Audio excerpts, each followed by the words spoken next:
Hello and welcome to the Gameweek 14 preview! And I may or may not have done something a little different with my team, but first, my predictions. Newcastle, Man City. Now, if this is the new Castle, I don't want to see the absolute state of the old Castle. They are not good at all right now, but Man City are a bit wibbly-wobbly right now with some of their injuries. But I actually think this is going to be a close game because like Norwich and Wolves beating Man City, the counter-attacking team seems to do really well against Man City, and especially against their B-Tech defence right now, could be quite close. But then I remembered it's still Newcastle, so they're still going to lose 3-2 to City. Burnley, Crystal Palace. You know what? I'm so glad that we have these exciting games to watch in the Premier League. Like, they are the best. But I think it will be a close one again. Will Zaha continue to be Zaha for not scoring? Or will it finish my exact prediction, as it always does every time? 1-0 to Burnley. Chelsea play a team that should be more of a blowover than their own bubbles right now. West Ham have been quite poor for a few weeks now. So I'm going to go for an easy peasy lemon squeezy 3-1 win to Chelsea. Chelsea.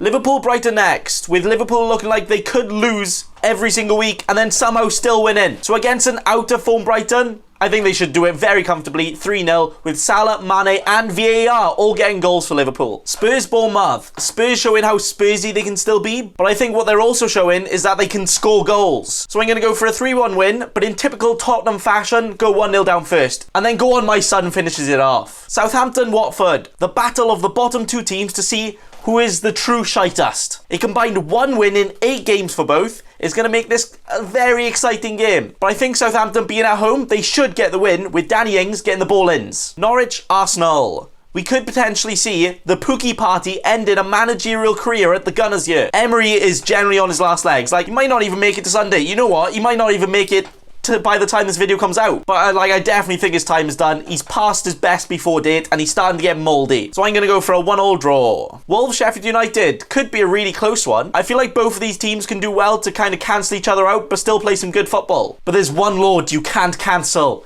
That's right, of course Lundrum is going to score, but then I still think Wolves are going to go on and win 2-1. Sorry, John. Leicester, Everton.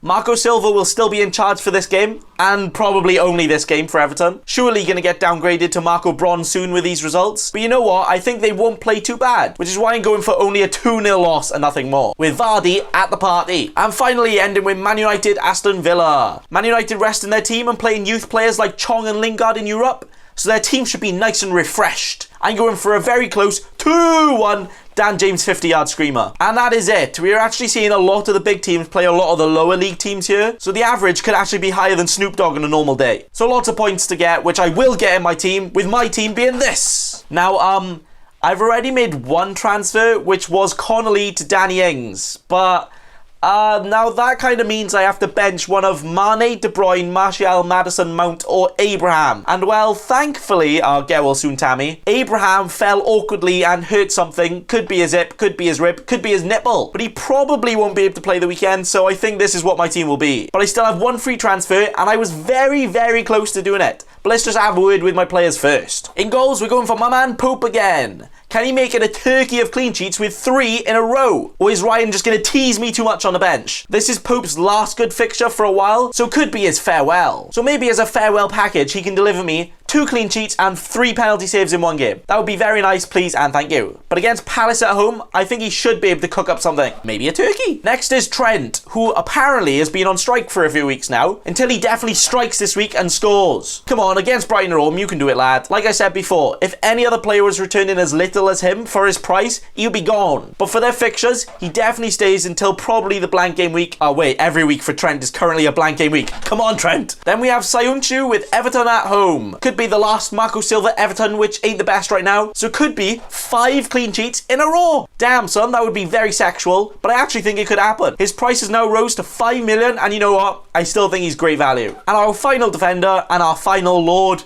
it's Lundstrom. Wolves away is a tricky one, but I would rather play him than Rico O'Kelly this week. Plus, he's royalty. He can do anything. But he has actually been more of an attacking threat in recent games. So I could still see a lot more points from him income in, but probably not this week. Oh, Mane. An out-of-form Brighton, an in-form Sadio Mane. This can only mean one thing. blank and Salah gets all the points. But now I actually think he should be able to get at least something. But with Salah actually being back and fit now, the battle is back, and let the battle of Salah and Mane commence again. Next up, we have Kevlad. De Bruyne hasn't done much as of recent, but a goal last week will hopefully be the turning point of that. I mean, he did have 9 assists in his first 7 games, whilst also scoring 2 goals. Not bad at all. Newcastle away could be difficult, but with their performance last week, I really don't think so. I can see De Bruyne at least getting something, and he will probably play all 90 with the injuries Man City currently have, so go on lad, get those points. Next up is one who I thought might have had his last game for me, but it's Tony Martial. Villa at home is quite a bit tasty, and the fact that United basically have no replacements for him, unless Solskjaer decides he wants to play himself, Tony should at least start every single game, which I think will be very important with all these games very close together. Then we have James Madison. Everton at home could be a game we don't see him too much, but he only needs 1 free kick from 40 yards out to yeet it in the top corner, so it's always great to have him. And apart from when he had a slight injury, he's playing all 90 minutes, which again is very important for all these games, for all these points he's going to get. And my final midfielder is Mount. Now, a week ago, there was no doubt at all about Mount. But now, 2 Chelsea games without a start, which is definitely a lucky for him. So I wouldn't be lying if I said I almost got rid of him, where I very almost went Martial and Mount to Son and a bench player, as I've brought in Ings. But as well, which we'll get to, with Abraham playing for Alby City Hospital for potentially a bit, Mount stays. Mr. Reliable next, Jamie Vardy. Don't need an introduction here. Everton at home could be tough unless you're Jamie Vardy. He's going to get it done. He may or may not be my top captain choice right now. I'm kind of very undecided because it is actually a hard decision this week. But you know what? I'm going to be an absolute maverick. Captain Pope. Nah, I wouldn't do that. Or would I? Nah.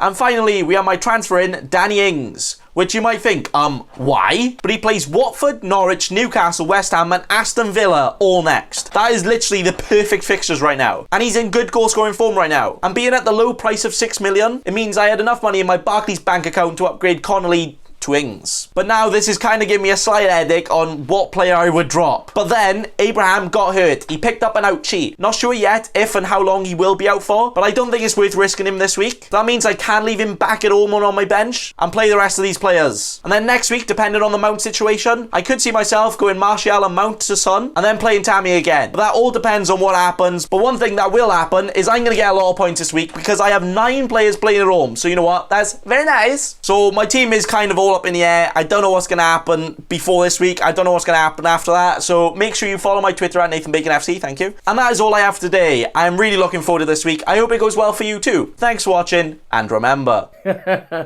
don't be a cheeky scrub. Subscribe to Nathan Bacon right now.